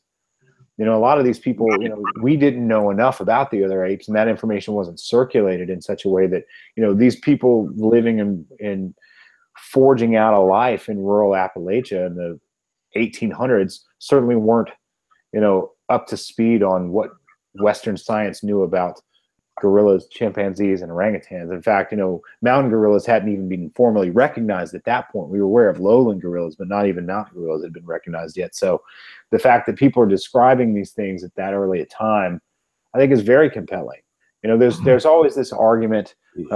There's a famous guy, a famous anthropologist named Russell Shahan, who wrote pretty much the one and only true work about Gigantopithecus, and specifically about Gigantopithecus blacki. Gigantopithecus is a genus of which we are aware of 3 species, the largest of which being blacki. There's a book called Other Origins that Russell Shahan wrote because he collected a lot of giganofossils and spearheaded expeditions into Asia. And he famously kind of touted around this idea and proposes it in the book too, that Sasquatch sightings are basically a vestigial genetic memory of the time in Asia when, pre-humans and early, anatomically and behaviorally modern humans saw and interacted with Gigantopithecine in Asia. And saying that, those encounters were so traumatic. Yeah. That it left this. Well, you know how many other animals we encountered that would have been much more traumatic? Because gigantos didn't hunt and eat us. But you don't hear about people claiming to see saber-toothed cats or cave bears, cave lions, or woolly mammoths or mastodons. I mean, there's many other animals that we would have encountered throughout human history. And no doubt. Very recently. Including humans. Oh, exactly. But you don't have there aren't stories from the 1800s of people seeing saber-toothed cats or mastodons or, so why is it always this one class of thing if it's only supposed to be relegated to this genetic memory? No, we would see there's a lot of things that would have made a much more deep gash into our collective human psyche, things that hunted and ate us regularly. You don't see those things. Yeah, the short-faced bear. Absolutely. I'm very familiar with that scientist's work with Giganto. I was completely unaware of his sort of genetic memory theory about it. Yeah, I mean, you'll see him very often, and he's appeared in a few of like Doug Hychek's productions. Doug was the guy who produced the first BFRO TV series, which is called Mysterious Encounters. And then he produced Monster Quest and the one-off documentary Legend Meets Science and the one-off documentary Giganto, The Real King Kong. And Russell Shahan's appeared in a number of those. And, he's always very adamant, these things do not persist into the modern day, and Sasquatch sightings are bogus, and they're the result of this, genetic memory. And well, that's equally as fascinating. It would be if genetic memories could leave tracks or scat or hair. Yeah, that would be pretty fascinating. Because again, if it were all just sightings, or again, if people saw them in mass hallucinations, why would it be restricted to certain areas that have a certain amount? For example, like areas that have a certain amount of annual precipitation, or areas where a certain kind of wild edible is abundant, or areas that have a rich concentration of protein, or areas that experience a certain kind of are devoid of certain temperatures of heat and experience different heat temperature differentials, where these sightings occur in pockets, like the Sasquatches and other animals are drawn to that. So again, if it was a genetic memory, why would that memory only occur in specific geography? It should occur everywhere. People do hallucinate things. They should see them in their homes. I'm in the middle of Atlanta, Georgia right now on location, by the way. And I'm sorry, I don't see any Sasquatch, don't hear them. They're not looking in my window. Yeah. Mm-hmm. So agreed. I'd like to interject back to the fossil apes. I'm sure that you've looked into and you're well aware of all of what I like to say in a sort of a blanketing statement is just all of the Sasquatches that are in the fossil record. In other words, bipedal hominid species from Paranthropus boisei to Robustus and on and on and on. Now, some, of course, were, tool makers, and, we can exclude those, but there are plenty. The fossil record is, of course, simply a record of what we have found, what we've been lucky enough to find so far. A lot of people, they kind of interpret that as a bit of a misnomer, and they think, oh, it's a record, and the record's complete, and the record shows this, but it doesn't show that. But, there are so many examples, so many fossil ape and fossil hominid precedents that maybe not in the exact form that we have their fossils, but certainly could have evolved, over time to represent what people describe seeing in Sasquatch encounters. I mean, there are so many examples in the fossil record. Certainly, there are definitely a lot of good candidates. I still firmly think that the Gigantopithecus genus is the best candidate so far. I'm not going to say that they definitely are some kind of Gigantopithecine, but of the candidates that we're aware of, that one's certainly the strongest candidate. It's in the right place at the right time. It's the right size. They persisted for a very long time. The oldest Gigantopithecine fossils that we're aware of are, over 1 million years old. And we're only aware of 3 species of Gigantopithecine, and every genera, multiple genuses, all genera boast a radiation of species, many different species within a single genus. So the Gigantopithecus genus certainly would have generated more than 3 different species. We're only aware of 3, and the 3 that we're aware of is from a very limited of fossils, a few jaws and some 1,000-odd teeth. So clearly there would have been other types of Gigantopithecine that we may never be aware of, and this seems to be, for everything that I've seen and studied, I would think that the most likely candidate is that this is some descendant of some species of Gigantopithecine, or it is itself a species of Gigantopithecine that we're not aware of yet, or it is a descendant of one of the ones that we are aware of in the record. All right. So do you think they came over the land bridge? Or... Absolutely. I mean, that's in many ways, I mean, that's where a lot of North American mammals came from. Sure. There was, at many points in time, we were connected to Asia via Beringia. And very often you'll hear this misnomer. They'll call it like the ice bridge. But it was actually just a complete habitat. It was a complete unbroken contiguous forest, rivers, mountains, etc., forested land, topography, that animals following their natural resources migrated. I wouldn't even call it a migration, because it's not like they all up and moved at once and came over, just again, expanding their populations by following their resources. I mean, American black bears and Asian black bears are genetically related due to that fact. That's how the elephant type animals got here, mastodons, mammoths, and their relationship genetically to Asian elephants. In fact, if you're familiar with the red panda, it's one of the rarest Asian mammals to this day. If you've ever seen a red panda, they're kind of they look like a weird fat fox looking thing. They don't look anything like a panda bear, but they're called a red panda. And red panda molars have been recovered from fossil sites in Washington State, and most famously from the Gray fossil site in East Tennessee. So at one point, red pandas had a radiation and a habitat distribution that extended all the way into the southern Appalachians from Asia. And that's true of many different things. And it's especially true of one really important bipedal primate, and that's humans. The indigenous, First Nations peoples of Canada, the Native Americans of what's now the United States, the indigenous peoples of North America are genetically connected to the Siberians, because again, those people following resources and expanding their habitat and distributing their population came into North America. So the idea that like no bipedal ape could get here from Asia, well, tell that to the natives, because that's how it happened. Sure. Yeah. And also, when you look at the history of reports and the worldwide history of observations and the kind of concept of this large hair-covered upright thing, it radiates out of Asia. It's not an African thing. The history and the stories don't come from giant. I mean, there are mystery apes that have been reported in other parts of the world, small ones, the Ibugogo, or things like the orang pendek, or various other places like the Almas in Russia, which is a little bit different than kind of the larger, more Sasquatch-like animals. But the history of the large, we're talking 7 to 8, 9 feet tall, disproportionately long-armed, bipedal, human-like footprint-leaving apes.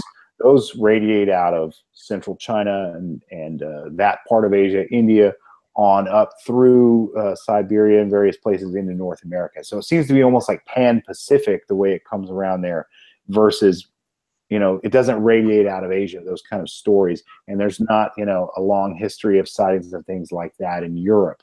You know, the European wildman sightings of historical account are much more, you know, they seem to be more closely related, the same way you describe Neanderthal, like roughly human-sized, you know, not overly tall or grotesque or big, hulking, powerful things. You know, the European wildman stories, and, you know, obviously in Eurasia is the home of Neanderthals, so maybe it's remnant populations of that early Europeans were experiencing and writing about. But again, this giant ape history comes out of Asia into North America in that kind of a timeline. So to me, it's very compelling that Gigantopithecus would be the likely candidate genus for that. Gotcha. So what do we do? What do we do to get proof of these things? Well, to get proof of them, I think you'd have to have a specimen. I don't think anything else would ever suffice. I think that all the other bits of data are extremely valuable and useful. And so I still am very focused on trying to get footage, trying to get video, to get thermal footage, to document tracks when found, to collect any kind of spoor, whether that's hair, impressions, scat, you know, whatever the case may be, any kind of physical sign or spoor. All that is extremely important because to me, it helps me establish you know, resident populations or resident individuals for further study in places. You know, if I'm going to invest a lot of time and energy into an area, the first thing I need to do responsibly is establish that they are there.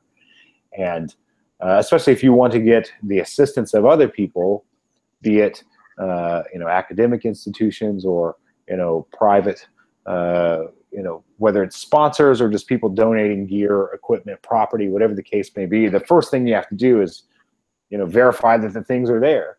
And so in my opinion, you know, that stuff is very important, but in order to prove it to the world, you would have to have a specimen. There's simply no other way.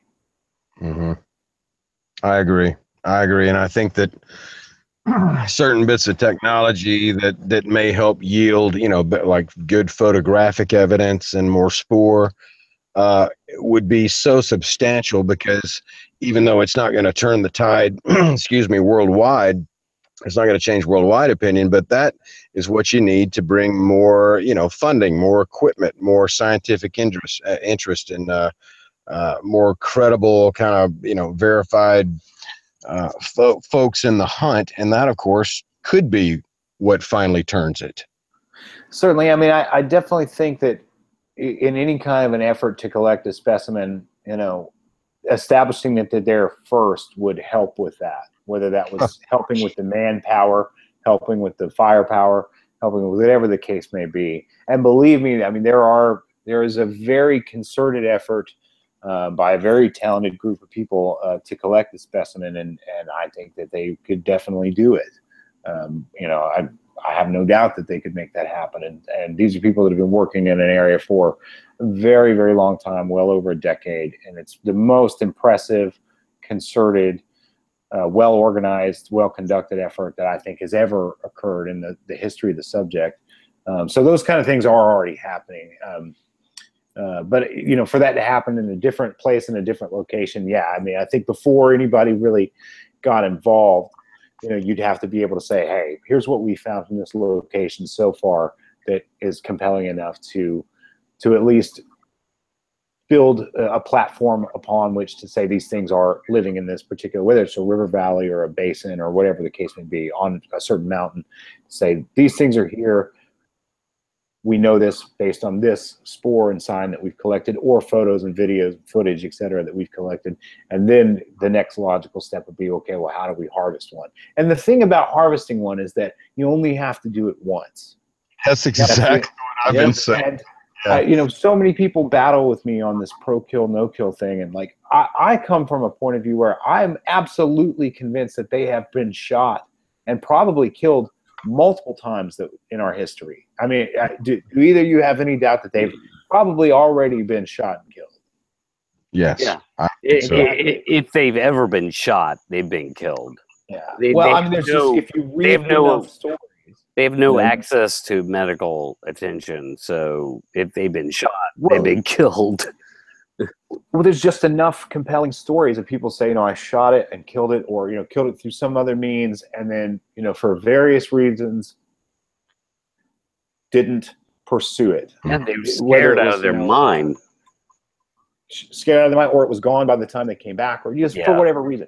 So if that is true, then it would continue to probably be true. So if we don't prove that they exist now, we don't enact awareness and protection, that same scenario will probably play out time and time again. Time and time. Like the Justin Smea story, whether that's true or not, plausible scenario that somebody could see one and decide that they need to shoot it, and then be so unnerved by the event that they leave, and in their haste decide, I'll come back later, and then it's gone. Whether that event really happened or not, I'm just using that as an example to say that probably has happened in the past, and it could very well happen again. It might happen multiple times again. So to the people that say, don't kill one, it's wrong, I would say they've already been killed in vain, and they would probably continue to occasionally be killed in vain. But if one is killed with intent for a purpose, the other things will never happen again, and it will justify the previous ones, because there won't be laws, there won't be protection, there won't be awareness, they won't be included in our encyclopedias and field guides, they won't teach kids about these things in school until a specimen is collected. So that has to happen. And the question is, how are we going to make that happen with intention and with the decision, or we're just going to wait for someone else to do it and then hope that when they do, that they do the right thing about it? Right. Well, they would go ahead, Pat. They would have to know exactly what to do. And me and Ernie have talked about this for 15 freaking years. You don't call the cops. You don't call DNR.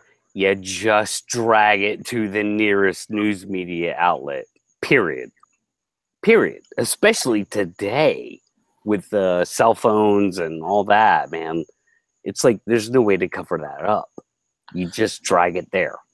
Certainly. But yeah, like you said, most people don't know what to do. So a lot of, if someone were to be in an incident where they shot and killed something like that, they would probably just think, what the hell, and freak out and leave. And I don't want to, there's a few of these cases that I've looked into pretty heavily, some more heavily than others, some of which I thought, oh, maybe that's true, and I didn't really pursue it. But most of the cases, that was the general consensus of the person, is like, I don't want to have anything to do with this. And a lot of times, just to be frank, some of these people, because again, they're not Bigfoot researchers and they're not scientists. They were, in very, very many of these cases, they were poaching, or they were involved in some other kind of illegal or illicit activity. And the last thing they wanted to do was to draw any attention to themselves, especially from law enforcement. So those cases exist. So, do you want to let that guy shoot and kill one, or do you want a team of people who are prepared and, have done the research and can honestly look into an area that they've spent a long time in and say, okay, well, we've identified a few individuals here. One of these individuals seems to be a very old male. Dispatching this old male probably would not have any adverse effect on the local population. And would suffice as proof. I mean, that's the kind of scenario that you want to happen, rather than ideally. Yeah, certainly. If there's an intentional effort, and it is proven as a result of harvesting a specimen, then that public knowledge alone will immediately educate everybody under the sun, and you're probably not going to have any more Justin Smea type situations, because, like you've said, you've got all these examples where they likely have been killed and died in vain. Most of these people were not Bigfooters. They were not believers at all, and so they didn't know, for lack of a better way to put it, they didn't know any better. So imagine a world in which everybody does know better, then you're going to have far fewer incidents like that, because the knowledge has been made public. Certainly. People would know a whole lot more about it. And that's been my argument, about harvesting a specimen also.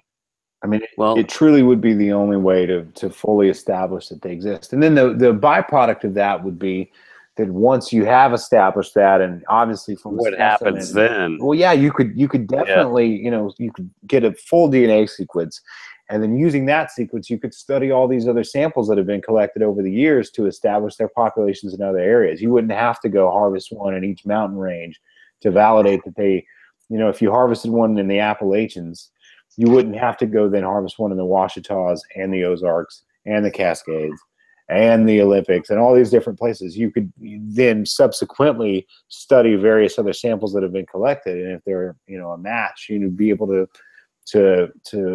discern that and to say, okay, well, this sample from the Olympic Mountains came from the same species or at least the same genus, so we know that these things are established there as well. But to me, that's when the real work would begin, because even if we prove that they exist today, we still wouldn't know anything more about them. We might know what they look like when they're in repose, but we wouldn't know how they live necessarily. So there would still be, I think the data would still come very slowly in very small bits and pieces in terms of understanding their behavior and their ecology and the fully understanding their distribution geographically. And so it would still, I think if you collected one today, it would take decades still to learn about them. I completely agree. Yeah. Yeah. It's hard to observe them, right? Absolutely. Yeah. They wouldn't be obviously easier to observe or pursue just because we collect one, Exactly. Yeah, I mean, you would almost have to capture the family and then replicate their environment to observe them. And even then, that you would still have to doubt what you were seeing because, well, this family's obviously undergone extreme stress by being captured and relocated and interjected into a new environment. So are these behaviors even natural, or are they just reactions to a new environment, et cetera? Yeah, you could easily challenge that in a peer-reviewed journal. Say, this isn't even natural, Mm-hmm. And yeah, I mean, but as far as collecting a specimen, it's all about how you do it. And again, you don't want to call DNR, Certainly, and I've heard stories about that. One of which I think is probably true, that the thing basically was written off and no one ever heard anything else about it. So there'd always be that fear, certainly, that what would be the best way to validate it. Yeah, I think in today's world of technology that probably what I would want to do, and I think it'd probably be the easiest method would be just to take as many photographs and as much video footage. Just take all the digital data that you can and distribute it as far and wide as you can, which you could do very easily. You could send an email blast to everyone to every media outlet in the country, to every academic institution, to every anthropology professor whose email address is accessible online, etc. I mean, you can get the information out there so quickly. I mean, probably the best thing to do would be to have a staff on hand. Yeah. Where you have your own in-house biologist or primatologist or physical anthropologist, etc., to do a full exam. I mean, that'd be the best case scenario. That would require a lot of team planning. If it were a single individual out there, again, like a Justin Smea type, just a guy with a gun who shoots and kills one, that's what I would suggest that person do, is document it as well as you can and distribute it as far and wide as you can. But yeah, if I was, there are projects that exist that are trying to harvest one, and they're kind of, set up in such a way that they have people in-house who can do all of the heavy lifting and the legwork in terms of study and classification, which would be, again, the best route to go. But not everybody has, I don't have, a physical anthropologist on speed dial, So. Yeah. And why do you think those people you're talking about, why are they having a hard time getting a specimen? Well, I mean, if you're familiar with, I mean, obviously a lot of it happens in very dense brush and vegetation, and these guys are, safety is paramount. So no one takes a shot at something unless it's fully readily identifiable. Right. True. Especially, if you're in a team of people who might be spread out, even if you have full awareness of each other's locations at all times, still, you'd never take the risk of any kind of a misjudgment or anything like that. So, and again, most sightings and encounters are so fleetingly brief that, you know, that window of time is very small for a visual. So, I mean, I do think that they will eventually collect a specimen, but, you know, opportunities are so rare. You know, like to say, luck is where preparedness meets opportunity. And so Right. a lot of it is that. True, too, that, you know, the other thing, we have such an inherent blind spot to these things. You know, I was talking with an individual just the other day, a guy who I admire and respect greatly, a researcher who's part of that project to try to harvest one. We were talking about that very thing, that you can be as mentally prepared as you could possibly be for this.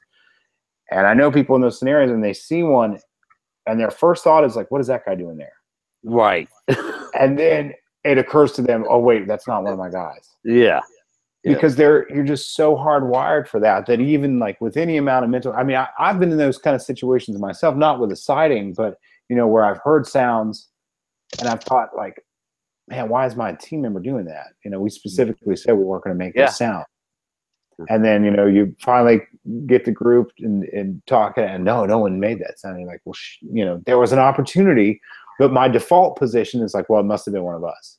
Couldn't have possibly been. And that's the way it is out there. You go, absolutely. I swear, and I've been in this situation, dude. You go, it can't be. Exactly. It can't be. Like, that's not what that is. Exactly. And it happens. It's very natural too. I'll hear many accounts of people who, you know, again, researchers who have been doing it for years, who are very mentally prepared and very ready for that. Because in their mind, they're waiting to see Patty. They're waiting to see the iconic, classic, big, large, hairy, bulky, bathed in sunlight. And, you know, what they end up seeing is like, you know, a brief head and shoulders walking upright, whisks by quickly, and they're like, "What? Why is that guy there?" You know, and then it's only in subsequent, oh my God, we figured out that there was no one in that spot at that time, and you put another person there and realized that was a foot taller than the tallest guy in our group. And but again, in that first instant, you know, most of the time it's confusion. I mean, I've experienced that myself recently too, because, you know, you come into an area with so much expectation, and so your mind starts to kind of prep itself with what it might see. And I've been recently, like, my wife and I were driving up to her family's property in Western Kentucky. We're on the interstate, and she's like, "What is that?" And I look over, and it was across on the other lanes. Like, we were in the northbound lanes, and it was across in the southbound lanes on the edge, this massive, huge black quadruped. And it was so bizarre looking. And because we're going, you know, like 65, 70 miles an hour with the flow of traffic, and it's in the opposite direction. So I only saw it for a few seconds, very briefly.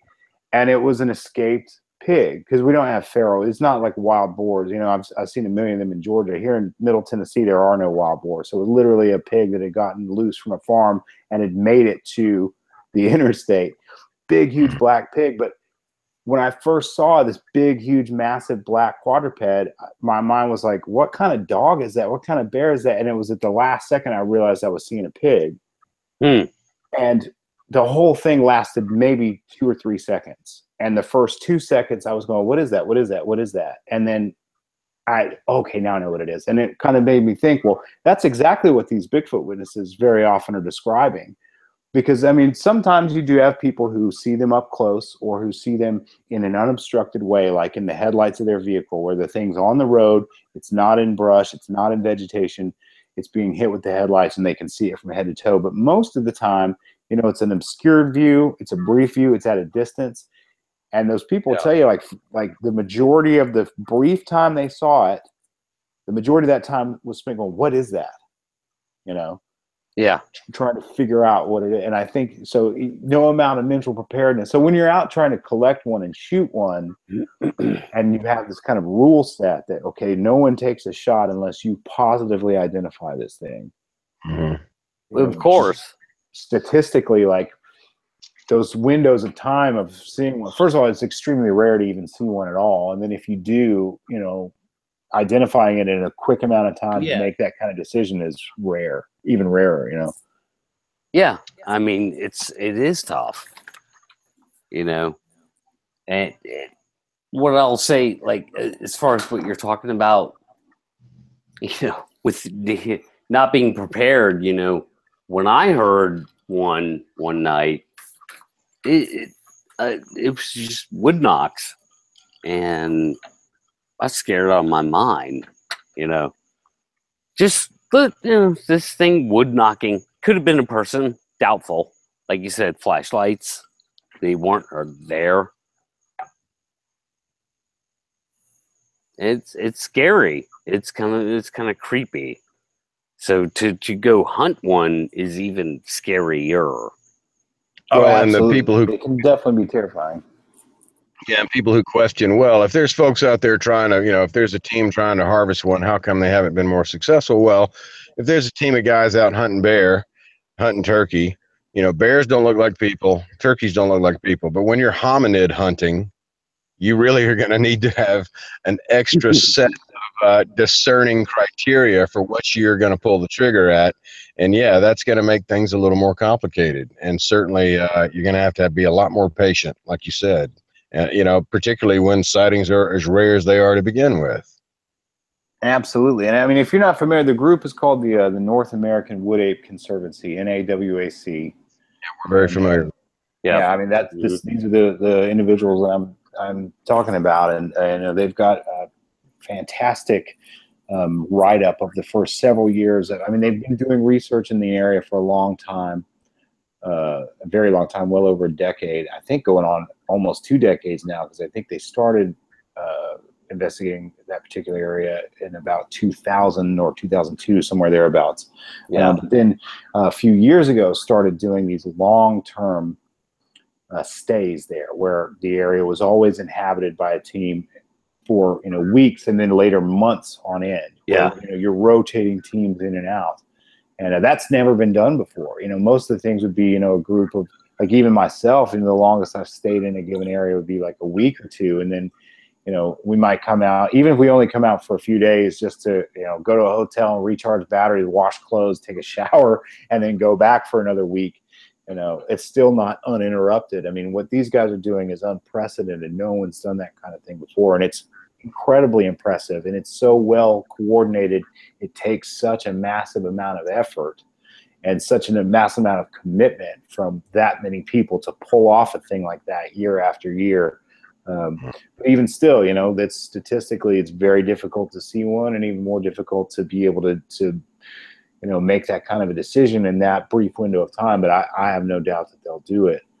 I've got a lot of confidence in that organization, what they're doing. I just think that they're doing something that no one's ever pulled off before, and deserves a whole lot of kudos. And it's just fascinating to listen to their observations and encounters and the things that they've experienced and have been able to not only document, but repeatedly and quantifiably, and those kind of things. So I highly recommend, reading through their monograph and listening to their podcasts and various podcast interviews that they've been a part of, are just incredibly enlightening.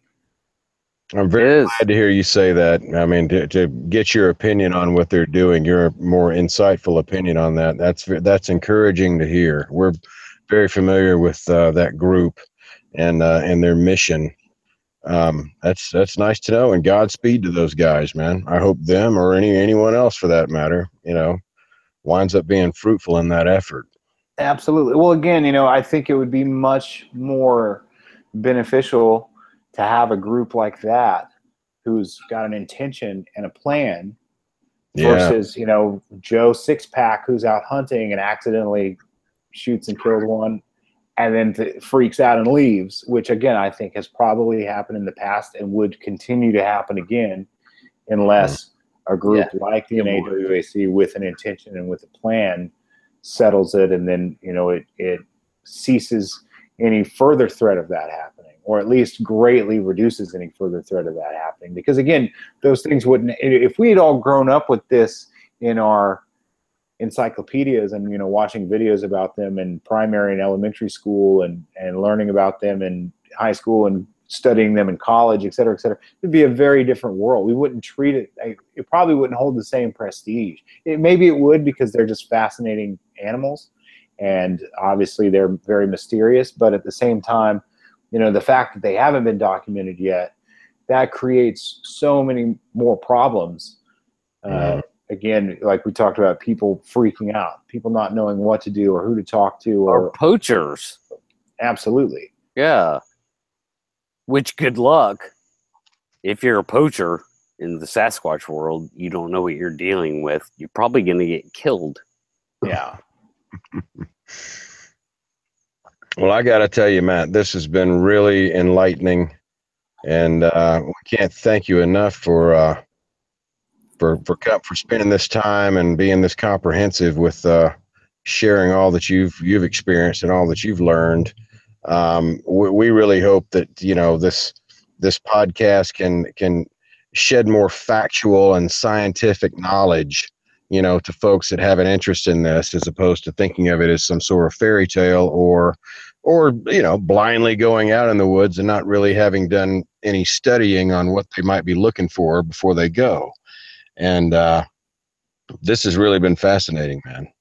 Excellent. Well, I greatly appreciate being here, and I'd love to do it again if you guys ever want to get into the history of Sasquatches in the Southern Appalachians and that kind of thing. I apologize if I got tangential on some of the conceptual stuff, but it's just a fun thing to talk about, and I love talking about it with like-minded folks. So.